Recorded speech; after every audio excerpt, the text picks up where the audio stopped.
Welcome to the king of dimensions, जहां हर कहानी एक नए डायमेंशन का दरवाजा खोलती है। फैंटेसी, रोमांस, एक्शन या हॉरर, हर एपिसोड में मिलेगा आपको एक नई दुनिया का अनुभव। ओपन बुक कहानियां जो दिल को छू जाएं और दिमाग में बस जाएं। अगर आपको कहानियों से प्यार है तो आप बिल्कुल सही जगह पर हैं। पुष्पिन सब्सक्राइब करो और जग जाओ हमारे इमेजिनेशन के अनंत डायमेंशंस से। आज सिर्फ एक एपिसोड 116। एरोप्लेन में आतंकवादी। शौर्य बेलगांव से वापस मुंबई पहुंच गया था। जब वह वापस आया तो देखा कि सभी लड़कियां साइट पर काम देखने गई थी। जिया और प्रिया भी आज घर पर नहीं थी, वे दोनों भी रिया और सिमरन के साथ गई हुई थी। शौर्य ने घर पर आते ही खुद के कपड़े बदल दिए और फिर वह सीधा अपने साइट पर पहुंच गया। यहां पर काम जोर शोर से चल रहा था। एक रात में अचानक बनी नई इमारतों की वजह से हर तरफ इस बात की चर्चा हो रही थी। लेकिन शौर्य था, उसने इन बातों को नजरअंदाज किया और वहां से चला गया। आज शौर्य ने बाकी चीजों पर ध्यान नहीं दिया और विला पर वापस आया। उसने घर आते ही बड़े दादाजी से कॉल करके बात की और उन्हें मुंबई आने का आग्रह किया। पहले तो दादाजी उम्र का कारण बताकर बात टाल सकते थे, मगर अब नहीं कर सकते थे। इसीलिए उन्होंने घर के सभी लोगों को छुट्टियों के दौरान शौर्य के पास जाने का निर्णय लिया। शौर्य ने इसके बाद आर्या को कॉल किया, जो इस वक्त अपने ऑफिस में बैठकर अपने बिजनेस के अकाउंट्स चेक कर रही थी। शौर्य का फोन देखकर आर्या ने फोन तो उठा लिया, मगर उसकी आवाज में इस बार वह अपनापन नहीं था। उसकी आवाज शौर्य को रूखी लगी। जब से वह वापस गई है तभी से शौर्य ने उसे कॉल नहीं किया था। लेकिन आज जब उसे शौर्य ने कॉल किया तो उसने बड़े ही ठंडेपन से शौर्य को काम में व्यस्त होने का कारण बताया और फोन रख दिया। इस वक्त आर्या की टेबल पर एक फूलों का गुलदस्ता था जिसमें एक दिल का सिंबल बना हुआ था और उस पर कुछ लिखा था। इधर शौर्य ने भी इस बात को इतनी तुल नहीं दी और अपने काम में बिजी हो गया। इस वक्त शौर्य रविवार का दिन देखकर छत्तीसगढ़ राज्य के दौरे पर निकलने वाला था और आज के दिन शनिवार था, यानी कल शौर्य को छत्तीसगढ़ के लिए निकलना था। शौर्य ने अपने मोबाइल में कुछ मैसेज टाइप किए और सभी को सूचित किया कि वह अगले कुछ दिनों तक बाहर जा रहा है और उसका फोन बंद रह सकता है। शौर्य ने ये सब तय करके शौर्य अपनी तलवार पर सवार होकर वहां से निकल गया। आज शौर्य का मकसद था कवच और कुंडल को ढूंढना। शौर्य ने प्राचीन ग्रंथों में कर्ण के कवच और कुंडल का जिक्र होते हुए पढ़ा था। कुछ दिन पहले ही उसने जब वह अपने स्टोरेज रिन को टटोल कर देख रहा था तभी उसमें उसे एक किताब मिली जो स्वयं भगवान कृष्ण के हाथों लिखी हुई थी। इसमें उन्होंने कर्ण के कवच और कुंडल निकालने से उन्हें कहाँ रखा गया है इसकी पूरी जानकारी वर्णित थी। जब शौर्य दिल्ली से महाराष्ट्र की ओर आ रहा था तभी वह घूमते हुए छत्तीसगढ़ राज्य के ऊपर से गुजरा था। तब उसे वहां के एक छोटी टीलानुमा पहाड़ी पर भारी आध्यात्मिक ऊर्जा महसूस हुई थी। शौर्य ने जब उस पहाड़ी को अपनी दिव्य दृष्टि से देखने की कोशिश की तो उसे अपनी दिव्य दृष्टि को कोई चीज रोकते हुए महसूस हुए। तभी शौर्य ने उस पहाड़ी को ध्यान से देखा तो उसे कृष्ण ने किए हुए वर्णन की याद आई। शौर्य तुरंत समझ गया कि उसे यहाँ कवच और कुंडल मिल सकते हैं, लेकिन जो अदृश्य शक्ति इसे यहाँ छुपा रही है उसे शौर्य को तोड़ना पड़ेगा। लेकिन शौर्य का दिमाग हमेशा सीधा चलता था तो उसने उस पहाड़ी को तोड़ने का निर्णय लिया। इसीलिए शौर्य ने चीफ से वह परमिशन मांगी थी। आज शौर्य ने इसी पहाड़ी पर आने का फैसला किया था। वैसे तो शौर्य को यहाँ पहुंचने में अधिक समय नहीं लगने वाला था, लेकिन फिर उसने कुछ सोचा और वह धीरे धीरे तलवार पर हवा का आनंद लेते हुए उसने लगा। जब शौर्य ऐसे ही उड़े जा रहा था तभी रात में चंद्रमा आसमान में अपनी रोशनी बहाकर रहा था। इस हल्की रोशनी में शौर्य उड़ाते हुए किसी देवता से कम नहीं लग रहा था। तभी शौर्य को एक आवाज सुनाई दी। इस वक्त आसमान में इतनी शांति थी कि शौर्य को वह आवाज कई किलोमीटर दूर से सुनाई देने लगी। शौर्य ने जब मुड़कर देखा तो ये एक पैसेंजर प्लेन था जो उड़ रहा था। शौर्य ने उसे देखकर अपनी ऊंचाई बढ़ा दी ताकि वह किसी को नजर न आए। जब प्लेन शौर्य के पास से गुजरा तो शौर्य ने उसकी खिड़की के अंदर देखा तो पाया कि प्लेन में कुछ गड़बड़ है। प्लेन के अंदर दो बंदूक पकड़े लोग प्रवासियों को धमका रहे थे। ये लोग मालदीव के आतंकवादी संगठन से थे और इन्होंने दिल्ली से मालदीव जाने वाले प्लेन को हाईजैक कर लिया था। अभी भी प्लेन भारत के हवाई सीमा क्षेत्र में था। शौर्य ने इसे देखा और वह तुरंत प्लेन के नजदीक गया। विमान के अंदर लोग बहुत ज्यादा डरे हुए थे, साथ ही सभी लोगों को इन आतंकवादियों को गन पॉइंट पर रखा था। वे लोग सफर कर रहे लोगों का उपयोग करके अपने लीडर को जेल से रिहा करवाना चाहते थे। शौर्य ने जब ये देखा तो उसने अपनी स्नाइपर से पहले उन्हें मारने के बारे में सोचा, मगर उसका ऐसा करना यानी सभी लोगों की जान घाटे में डालना था। इसीलिए शौर्य ने अपनी सूक्ष्म सिद्धि का उपयोग किया और खुद को एक रोशनी के कान जितना छोटा किया और पूरी रफ्तार के साथ वह प्लेन के पहिए के हिस्से से अंदर चला गया। जब शौर्य विमान के अंदर आया तो उसने देखा कि 2 आतंकवादी सभी प्रवासियों के सामने खड़े थे और बाकी के आतंकवादी बिजनेस क्लास में थे। इन सब का लीडर इस वक्त कैप्टन के सिर पर बंदूक तानकर खड़ा था। सभी एयर होस्टेस लोगों को संभाल रही थी। सभी प्रवासी बहुत देर हुए थे। शौर्य ने तभी बिजनेस क्लास के अंदर से एक जाने पहचाने चेहरे को देखा। ये वही औरत थी जिसकी बेटी को शौर्य ने उस दिन किडनैप होने से बचा लिया था। ये मुंबई म्यूनिसिपल कॉरपोरेशन की कमिश्नर थी। ये वही औरत थी जिसने शौर्य के बारे में जानने के लिए रागिनी को फोन किया था। इस औरत का नाम अहाना मित्तल था।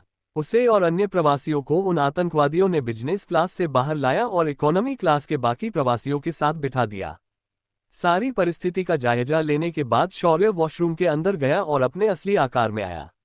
उसने तुरंत दरवाजा खोला और बाहर आ गया। जब आतंकवादियों ने उसे वॉशरूम से बाहर निकलते हुए देखा तो वे लोग तुरंत शौर्य पर गन तानकर उसे हाथ ऊपर करने कहा।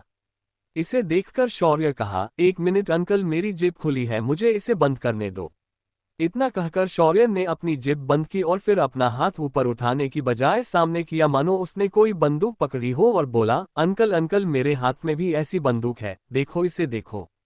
शौर्य ऐसा बोलकर किसी मानसिक रूप से विकलांग व्यक्ति की तरह बोलने लगा। शौर्य की ये हरकत देखकर आतंकवादियों ने एक बार शौर्य की उंगलियों को देखा जो किसी बंदूक की तरह हुई थी। उसे देखकर एक आतंकवादी हंसते हुए बोला, बच्चे, तुम्हारी बंदूक भी तुम्हारे भेजे की तरह खाली है, अब चुपचाप यहां आकर बैठ जा। तभी अचानक शौर्य के दोनों हाथों में पिस्तौल आ गई और बैंग बैंग बैंग की आवाज हुई और चारों आतंकवादी ढेर हो गए। तभी शौर्य ने पायलट के केबिन के दरवाजे के सामने बंदूक तान दी। बाहर हुई गोलीबारी की आवाज की वजह से वह लीडर बाहर क्या हो रहे हैं ये देखने के लिए दरवाजे से झांक रहा था, मगर जैसे ही उसका सिर बाहर आया एक धमाके की आवाज के साथ उसका सिर फट गया। शौर्य ने अपनी पिस्तौल को हाथ में पकड़ा और उसकी नली को फंक कर कहा, गेम ओवर। इतना कहकर शौर्य ने हेड स्टीवार्ड को देखा और बोला, हसीन सुंदरी, आप अब इस विमान को अपने निश्चित मार्ग के अनुसार यात्रा के लिए ले जा सकती है। यहां मौजूद सभी आतंकवादी अब मारे जा चुके हैं। इतना कहकर शौर्य वहीं एक सीट पर जाकर बैठ गया। जब उसने अपनी बगल में देखा तो अहाना उसके बगल में बैठी थी। शौर्य ने उसे देखा और तन मारते हुए बोला, और एहसान फॉर्मो औरत यहाँ क्या कर रही है? शौर्य को अपने लिए एहसान फरामोश कहना अहाना को अच्छा नहीं लगा। उसने गुस्से से शौर्य को देखा मगर उसने उसे नजरअंदाज किया। अहाना ने शौर्य को ध्यान से देखा और बोली, क्या तुम भी मालदीव जा रहे हो? शौर्य ने उसे एक बार देखा और बोला, सिर्फ देशद्रोही लोग मालदीव जैसे देश में जाते हैं, मैं उनमें से नहीं हूं। मैं भला ऐसे सड़े गले देश क्यों जाऊं? शेर की बात सुनकर अहाना को गुस्सा तो बहुत आ रहा था, मगर उसने उसे पी लिया और फिर उससे बोली, क्या तुम रागिनी अग्निहोत्री के बेटे हो? शौर्य ने ये सुना तो अपनी एक भौं को उठाया और बोला, मैं ऐसी किसी औरत को नहीं जानता, लेकिन तुम्हें देखकर लगता है कि तुम ऐसी औरत को जरूर जानती होगी। तुम दोनों को हरकतें काफी मेल खाती है। शौर्य के ये दो टूक जवाब अहाना को बिल्कुल पसंद नहीं आ रहे थे। तभी विमान के स्टाफ ने बिजनेस क्लास के सभी लोगों को इकोनॉमी क्लास से जाकर अपनी सीट पर बैठने के लिए कहा। इस वजह से अहाना को शौर्य के पास से जाना पड़ा। शौर्य भी अपनी जगह से उठा और वॉशरूम की तरफ चला गया और फिर अपना आकार बदलकर प्लेन से बाहर आ गया। प्लेन के अंदर जब शौर्य बाहर नहीं आया तो होस्टेस ने वॉशरूम खोलकर देखा तो वह पूरा खाली था। वहां उसे सिर्फ एक कागज का टुकड़ा मिला जिस पर लिखा था, जय हिंद। वह होस्टेस लटके हुए चेहरे से बाहर आए और बाकी लड़कियों से बोली, वो लड़का जा चुका है, वहां मैंने सिर्फ इस कागज को पाया है। इतना कहकर उस लड़की ने उस कागज के टुकड़े को सभी को दिखाया जिस पर जय हिंद लिखा था। उस होस्टेस ने फिर वह कागज हाथ में लिया और उसे फोल्ड करके अपने पॉकेट में रख दिया। अब तक सारे आतंकवादियों की लाशें सभी प्रवासियों के मदद से एक कोने में फेंक दी थी। सभी प्रवासी अभी भी शौर्य के वॉशरूम से बाहर आने का इंतजार कर रहे थे मगर वह नहीं आया। तभी बिजनेस क्लास के अंदर एक प्रवासी जो कि मध्यम उम्र का आदमी था वह उठकर अहाना के पास आया और बोला, आपको देखकर लगता है कि आप उस लड़के के बारे में कुछ तो जानती हो, तभी वह आपसे इतनी बातें कर रहा था। उस आदमी को बात सुनकर अहाना ने अपना गला साफ करते हुए कहा, दरअसल वह मेरे सीनियर का बेटा है, उसका नाम शौर्य है। उस आदमी ने ये सुना तो वह बोला, अभी अभी मैंने देखा कि वह लड़का प्लेन से गायब हो चुका है। सभी ने उसे वॉशरूम की ओर जाते हुए देखा मगर अब इस वक्त वॉशरूम खाली है। उसका कुछ आता पता नहीं है। उस आदमी की ये बात सुनकर अहाना के पैरों तले जमीन खिसक गई, लेकिन फिर उसने आगे कहा, वो आर्मी वाला है तो उसके लिए चलती प्लेन से उतरना इतना मुश्किल नहीं है। जब उस आदमी ने ये सुना तो वह समझ गया कि शायद वह चलती प्लेन से नीचे कूद गया होगा। इधर शौर्य रात के घने अंधेरे में आगे बढ़ रहा था। तभी उसकी तलवार उससे बोली, मास्टर आप आजकल मेरा उपयोग सिर्फ सवारी के लिए कर रहे हैं। आप मुझ पर अब कम ध्यान दे रहे हैं। अपनी तलवार की ऐसी बात सुनकर शौर्य एकदम से हिल गया था, क्योंकि उसकी तलवार हमेशा एक ऐसी आवाज में उसके साथ बात करती है जिसे सुनने के बाद हर मर्द अपना आपा खो दे। शौर्य ने खुद को पहले शांत किया और फिर बोला, ऐसी कोई बात नहीं है, मैं अगर तुम्हारी परव नहीं करता तो मैं तुम्हें कभी भी बाहर नहीं निकालता। तुम मेरे शरीर का अविभाज्य अंग हो, मैं भला तुमसे कैसे अपना ध्यान हटा सकता हूं। शौर्य के मीठे बोल तलवार के दिल को छू गए। तलवार ने खुशी से अपनी रफ्तार बढ़ा दी और वह बहुत अधिक स्पीड से अपने मुकाम की ओर बढ़ गई। अगले कुछ ही मिनटों में शौर्य उस पहाड़ी के ऊपर था। शौर्य ने मन ही मन सोचा कि आज रात वह यहाँ रुकेगा और सुबह होने का इंतजार करेगा, फिर वह इस पहाड़ी को खोलने की विधि शुरू करेगा। लेकिन कुछ बेवकूफ होते हैं जो ऐसे अच्छे वक्त पर आराम हराम करने आ जाते हैं। ऐसा ही हुआ शौर्य के साथ। जब शौर्य पहाड़ के ऊपर उतरा तो उसने पहाड़ की तल में कुछ लोगों को खुदाई करते हुए देखा। उन लोगों में 2 स्वामी थे और 10 से अधिक लोग मजदूर थे। शौर्य ने उनके पास जाकर नजदीक से देखा तो पाया वह स्वामी मंत्र बोले जा रहा था और खुदाई करने वाले लोग उसे खोद रहे थे। शौर्य अंधेरे में एक दूरी बनाकर उन लोगों को जांच रहा था। तभी शौर्य को एक जानी पहचानी आभा महसूस हुई। ये आभा काली की थी। शौर्य ने तुरंत उन 2 स्वामियों को ध्यान से देखा तो पाया कि वह आभा इन दोनों के शरीर से आ रही थी। शौर्य ने हाथ में अपनी तलवार पकड़ी और एकदम छुपकर उन 2 स्वामियों के पीछे जाकर खड़ा हो गया। शौर्य ने धीरे से पहले स्वामी के गर्दन पर तलवार रही और उसके सिर पर हाथ रखकर उसकी सारी मेमोरी छीन ली। इसके बाद शौर्य ने उस स्वामी को वहीं पटक दिया और खत्म करके दूसरे स्वामी के सामने खड़ा हो गया। दूसरा स्वामी कुछ समझ पाता उससे पहले ही शौर्य ने उसे अपने हाथों से जकड़ लिया था। शौर्य का हाथ किसी लोहे के चिमटे की तरह उसके गर्दन पर कसता जा रहा था।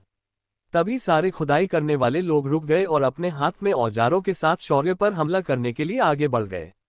शौर्य ने उन लोगों पर ध्यान नहीं दिया और उस स्वामी के सर पर हाथ रखकर उसकी स्मृति निकाल ली।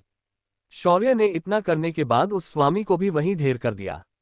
वह मजदूर इतनी देर से शौर्य पर हमला करने के फिराक में थे, उन्होंने स्वामी के नीचे गिरते ही शौर्य पर हमला कर दिया। शौर्य ने एक गहरी सांस ली और अपने आध्यात्मिक शक्ति का इस्तेमाल करके एक फुकार मार दी। उसके ऐसा करते ही सारे मजदूर हवा में काटी हुई पतंग की तरह उड़ गए। शौर्य ने उसके बाद सामने वाली दीवार को देखा जिसे ये लोग खोद रहे थे। इस दीवार की सतह इतनी मजबूत नहीं थी, इसीलिए ये टूटते जा रही थी। शौर्य ने आगे बढ़कर दीवार की सतह पर हाथ रखा और आंखें बंद की। तभी सिस्टम की आवाज आई, होस्ट इस दीवार के पीछे एक सुरक्षा सारणी बनाई हुई है जो इस दीवार के गिरते ही सक्रिय हो जाएगी। इस सारणी को आपको तोड़ना पड़ेगा वरना अंदर जाना मुश्किल हो जाएगा।